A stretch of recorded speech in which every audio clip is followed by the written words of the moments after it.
Marseille, au Moyen-Âge, est et reste ce qu'elle est depuis sa fondation antique. Un port apprécié tant pour sa position stratégique en Méditerranée occidentale que pour ses qualités naturelles. La rade est particulièrement bien protégée de la mer et des vents dominants.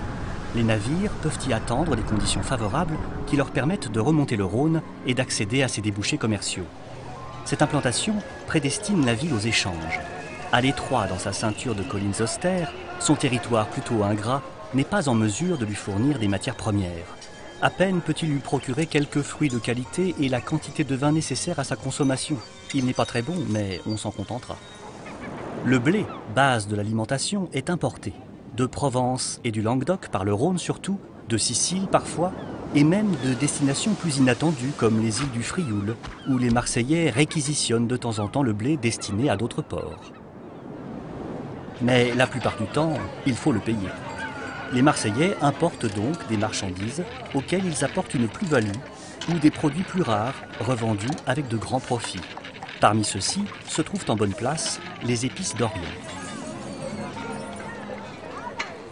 Les négociants sont par nécessité habiles, opportunistes, audacieux, instruits, bien informés et parfois, souvent, peu scrupuleux.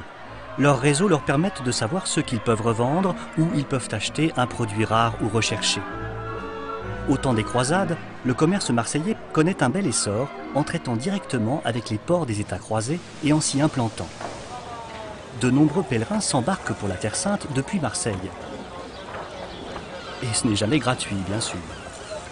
En passant aux mains des Angevins en 1257, le port sert également de base arrière à la politique italienne de Charles Ier d'Anjou et s'assure un approvisionnement plus régulier en blé. Toutefois, la perte de la Sicile, presque contemporaine de la chute des derniers États croisés, marque le début d'une crise.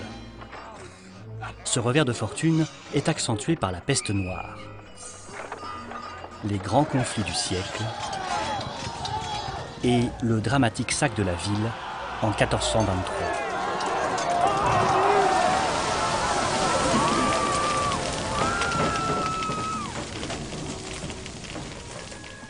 Au cours du XVe siècle, une conjoncture plus propice favorise à nouveau l'esprit d'entreprise et l'audace des marchands marseillais. En effet, en 1481, l'Anjou, le Maine et la Provence sont intégrés au royaume de France. La cité devient sa principale porte sur la Méditerranée.